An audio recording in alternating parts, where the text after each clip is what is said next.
6ix9ine recently dropped his new album Blackballed, and I'm gonna be honest with y'all, it wasn't really that good. 6ix9ine is one of those guys that he dove into the Latin space, and it makes you wonder why he came back to the rap space, especially being that he's not actually obligated to drop another rap album. So we'll get into that today, and we'll also get into why dropping a rap album is bad for 6ix9ine's career at this point in time. 6ix9ine really fell off after he snitched on his gang that he was backing Treyway back in 2018, I believe. And ever since then, 6ix9ine really lost all respect from rappers, rap fans, and just anybody in the music industry, especially when he came back just dissing people and really acting the same way he was acting while he was a member of the gang that he snitched on. And that just made people look at him real differently, even though his biggest argument is what might somebody else in his position do if they were in his position.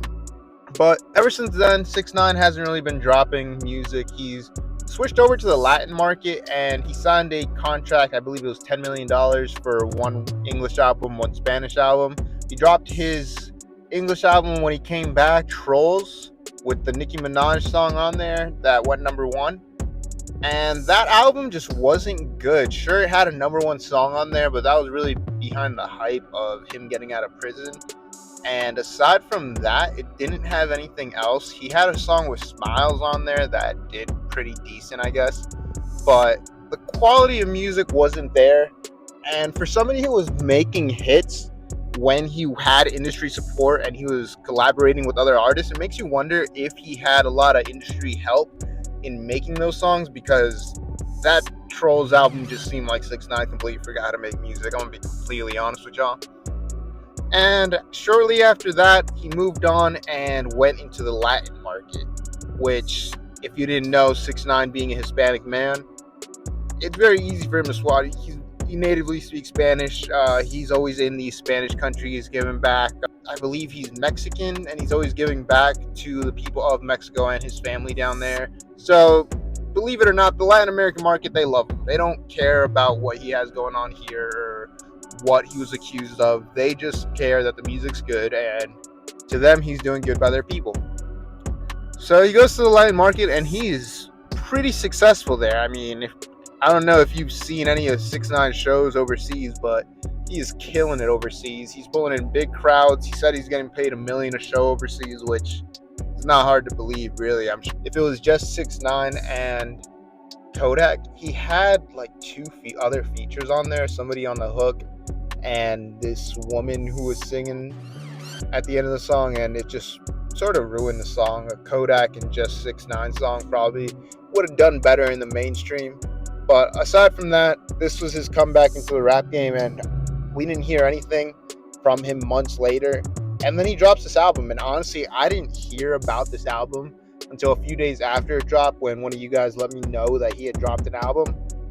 And I go to listen to it, and it just wasn't good. Like, sure, he can rap a little bit, but it's just something about new 6ix9ine that isn't good. Like, this first album, Dummy Boy, was really like the peak. He just seems like he lost his touch for making music, and not a lot of people knew that he made this album. People weren't really talking about this album, and I don't even think sales came out or any charting position came out for this album, which is really bad for 6ix9ine's career and can do more harm to 6ix9ine than he's already done to himself in the rap game, because people are going to see that he didn't sell well in America and that he didn't have any features besides Kodak and whoever else was on that song.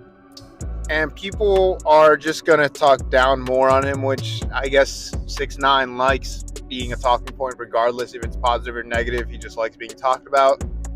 But it's not going to translate to people listening to the music. And it's just going to keep beating at his status in the rap game and just pushing him lower and lower. Granted, 6ix9ine is not a guy that'll ever go broke. He's always going to be successful in music because of the Latin space. That's something that he can always lean back on. He doesn't really have to come back to rap. But it's safe to say that he's backing himself into a corner to where he won't be rapping in the future. And I really don't see him dropping any more rap music because he doesn't need to. He has a big market of people in another lane of music that is a lot more global. Rap, I mean, is pretty global at this point. It is a popular genre, but you're not really having too many global rap artists aside from Drake. There's a lot more of a ceiling on hip hop globally than there is on Latin music, just because of how many countries speak Latin, and plus how popular Latin music has gotten in America over the past few years. So it's just business-wise, it's a smart move for him to stay in Latin space. I think that's what we'll see him do in the future. I don't think we're gonna see too much more of 6ix9ine rapping.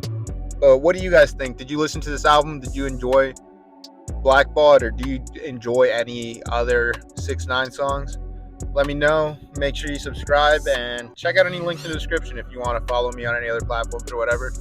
And I will see you guys on Friday.